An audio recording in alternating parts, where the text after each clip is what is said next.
A lot better than I liked the 1 for 18 start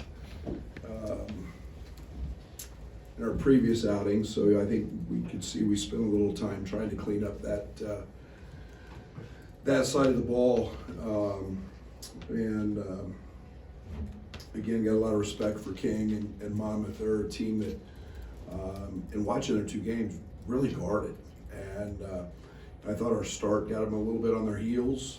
And Terence was obviously on a different planet. I think he showed why he's one of the best players in the country. First stat I always look for with him is fouls drawn, and 10 of them is a pretty big number. But the ball had tremendous energy tonight, and it's something that we have not had. And it doesn't have to be perfect execution when you have energy. And we popped the ball around. I think 1 missed 2-point field goal in the first half. That's pretty good. So yeah, we got better on that side. I thought obviously Jaden Epps, he just said, was our 7th freshman since I've been here to have a 20-point game. That's pretty good. And we know all you guys that followed him in his high school ranks know he was an elite scorer, and he did that pretty easy. That was pretty effortless for him. I loved the stretch in the first half between Dane and Sky and ball screens. Just an unbelievable segment of execution, of a freshman making the right reads. Dane's an elite finisher, and he finished those plays. So that was big progress. Sky in high school wouldn't finish those plays because of his athleticism and his strength, and his strength got him those plays, and his decision making, basketball IQ made the right pocket passes. So interesting night, for Coleman. I put him back in the first half with 2. It's really hard to play when you don't get in that rhythm. We're going to need to play him at times, maybe with 2 fouls. So I threw him back in there, trying to get him, trying to earn a little trust. And we talked about that. But we didn't help Coleman tonight, and we still got to get better. We stood and watched when he's such a trigger for us on the offensive end, and we didn't put him in some very good positions. We didn't cut enough, but we'll continue to work on that. But all in all, we got better in different segments, all of these 3 games, and now on Friday night we get a different challenge, and playing one of the elite events in college basketball this year with all ranked teams and all really good players and really good coaches. Scott? You kept coaching and kept correcting as the game went on. Just how important is it to do maybe that in those moments, and what's kind of a big lead there? Yeah, and I don't know if I'm probably a bad coach in games like that, and because I'm not the one that just sit back and prop my feet up and enjoy it. I think every moment's a teaching a teaching moment, and I want the game played the right way, and yeah, you've got to be smart in there. Our tempo changed, obviously. We didn't trap in the second half, but you still got to do things the right way. And we got some new guys, and they got to continue to learn and grow. And so, yeah, it's the way I've always done it. And sometimes in games like that, human nature is just to relax, and I don't do that very well. Coach, it was evident from this game you have multiple players who can grab a rebound and go. Can you just talk about what that does as far as creating scoring opportunities and putting pressure on the defense? Yeah, and I think that's, that was a thing that happened, at some point with Io. Io's started figuring out triple doubles were a pretty cool thing to have, so let me go defensive rebound. And well, he was also first or second in the country that year in points in transition.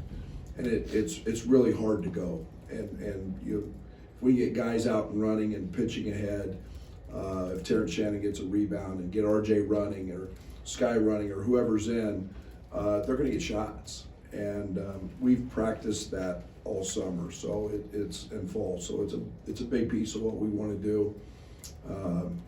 We've got to probably not have Dane do it a whole lot, but everybody else is capable. Joey?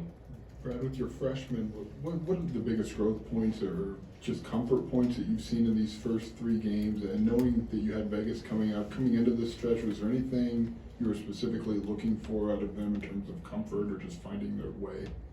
Yeah, I think that's just it. Just finding a little comfort. I mean, it's so different putting a uniform on and playing in front of fans, and it's so different when the other coach scouts, and you're still trying to get good at what you do, and they're going to learn really quick now that mistakes, you get out, you're coming out, and we let them play through some of these things in some of these games, but to be great people, we've got to really minimize those mistakes, and there's a thing called game slippage, and you can cover stuff in practice, and you can cover it, and you get it right, and all of a sudden the flow of the game gets going, and veterans don't make those mistakes a lot of times. We're getting better at those, but again, in these type of games, it's something we've got to make sure we minimize. Jeremy? But I think it's fair to say Terence has the ball in his hands a little bit more with you guys than he did at his previous stop. What gave you the confidence to do that with him, and what have you seen from him being able to do that? What's that mean for you guys? Yeah, it's really easy. I see him in the gym working every day. I mean, he's a relentless worker, and with that, we've got to keep helping him grow in his decision making. I mean, he made some nice passes tonight that maybe even in our secret scrimmage he wasn't making. He's just growing there, and so we keep telling him, good players make themselves better, and he's a really good player. Now become a great one, make your teammates better. But he works so hard. He works on every aspect. Before the game today, he's in oven, and he's working on dribble moves, and he's just it's just who he is. It's how he's wired. So I get a lot of confidence in that, and when guys work, I usually let them try to put it into play in a game. Mark, in the way back?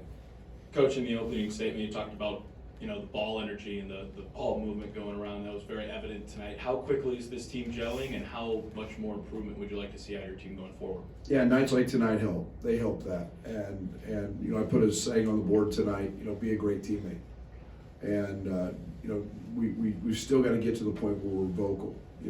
Telling a teammate, great pass, pointing at him, or telling a teammate, I've got help side, I've got your back, and all of those things are what I know we can grow to. We're not there yet, but I know we're gaining on that. So still got a steep hill to climb, and a lot of growth. I don't think we're anywhere close to our ceiling. We're a long way from that, but I love the way this team's playing, and I love the way this team interacts, and their charisma and their swagger, and so we're getting there. Eric? It's kind of a rocky start for Jaden and Sky in the opener. How far have they come now versus that? I know it's only 3 games, but can you see out there more comfort, just the value of having games under their belt? Yeah, I didn't know where to play him, Derek. I mean, it's that sounds cliche or maybe poor. I mean, I had to feel what they could do and where they were at, and I've gained a ton of confidence in Sky with the ball, and his ability, and he's sitting out there. He came up to me twice tonight and said, "Coach, let's run this." Okay. I mean, thinking it and understanding it, and that's tremendous maturity. And on the other side, we've taken Jaden off of it a little bit. Jaden hasn't played on the ball as much in practice. I'm going to keep Jaden and on the scout team for second group for forever, because he's gotten going doing that. He's getting reps. It's not where he's subbed out. He's in all the time. But his understanding is getting better, and I'm excited about those 2 guys, man, and Sincere and Ty, all of them. I've said this this freshman group's mature. Doug? Coach, with so many young players, is transition defense one of those things that's going to take a little bit of time? It seemed like it was a little bit hot and cold tonight. Started out kind of rough early, but what did you see from the transition defense? Well, they set up at a press break that was a little off kilter than what we've had seen or thought they would do, and we did a very poor job of just getting matched up. King played the position obviously pretty well at North Carolina in the day, and but they didn't dribble it. I mean, they just passed it. We had a hard time just getting matched up. Yeah, we forced a few turnovers, but our rules are no fouls, no threes, and no layups, and force them into hard twos. We did that, which got our tempo going. But yeah, we still, even after the fact we quit trapping, we gave up baskets in transition. Scott? With your press just early, did you turn up the heat a little bit more than you had previous in the last 2 games? No, one of the things we tried to do was just make it very difficult. They're a one ball handler team. They have one primary handler, and all we tried to do was shade him and make his night very, very uncomfortable.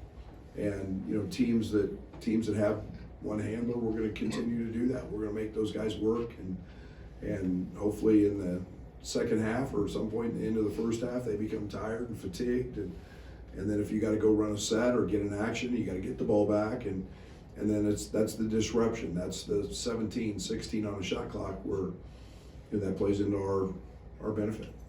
Jeremy?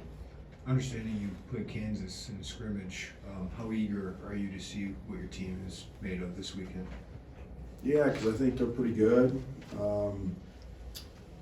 They'll pose some different challenges. Jaquez is elite offensively. He just can score it. Tiger's taken a ton of shots. He's turned into a very good offensive threat. I don't know their personnel a whole lot because I haven't looked at them yet. But yeah, I mean, it's Big Ten play. I mean, it's you see, and I use the term real guys, and I think everybody's in the top 20 or top 25 or whatever, and I would be very remiss if I didn't say this. That's an unbelievable tragedy of Virginia today, and their game got canceled, and it affected an athletic department. It's crazy what the thought of that in our society. And so, my thoughts, our thoughts and prayers are with Tony and his team who lost a game tonight and was canceled with Northern Iowa. And I'm sure everybody knew those athletes, those young men, and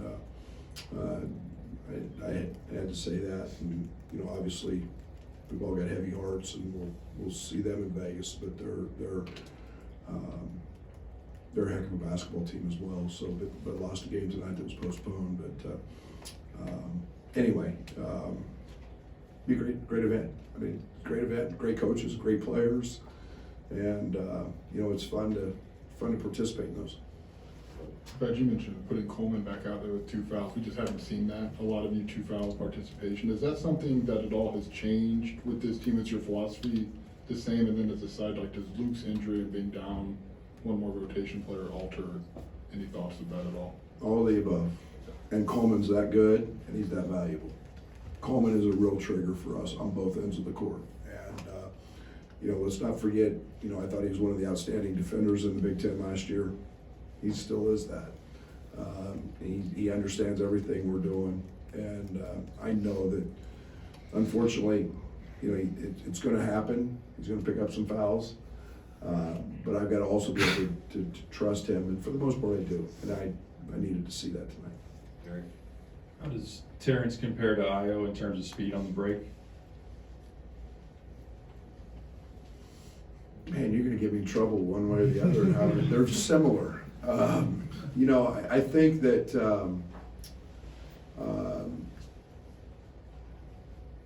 they're every bit as fat. They're every bit as fat. I mean, equally fast. I mean, I was so just elite. I think that Terence got a chance to accomplish everything that Io did in terms of nationally being one of the top players in transition, Io probably doesn't pull up and shoot it as well as Terence does in transition, but we're also talking about a guy who's starting for the Bulls. I mean, he's pretty good, but Terence is definitely in that. He's right there. On that level, Brad, did you get a sense tonight of guys like Terence and Jaden and even Sky that the game slows down for them even in that controlled chaos of transition? A little bit, yeah. I think we're all getting there. That's the advantage of games. I think we're all getting it. The game's always been really slow for Coleman. Coleman's just different. Coleman's elite when it comes to that. I think, we're still seeing a little bit of, I think we got rid of the jitters. I think we got rid of the uneasiness and the just, then it becomes about execution. And so we're all getting there. Done. Coach, you talked about Jaden Epps having to take open shots, and he's taking open shots. How important is his three-point shooting to your team, to your offense? Jaden's scoring period's important to us. I mean, because it's what he does. He's very, very gifted. I mean, I say this all the time. Every time he shoots it, I think the ball's going in. No matter if it's a layup, he's a great layup maker. He's got that real high release on his layups, and he puts it above the square, so it's hard to block. When he gets open, he's going to make it. And it's just, he's a gifted scorer, and we're going to continue to need that. And I love it right now coming off the bench with he and Dane. And then Ty gives you, a defensive stalwart, and then you've got Sincere, kind of the same thing. And nobody wants to talk about Sincere shooting, but he's making a lot of balls as well. Okay, thank you, Coach. Thank you, everybody.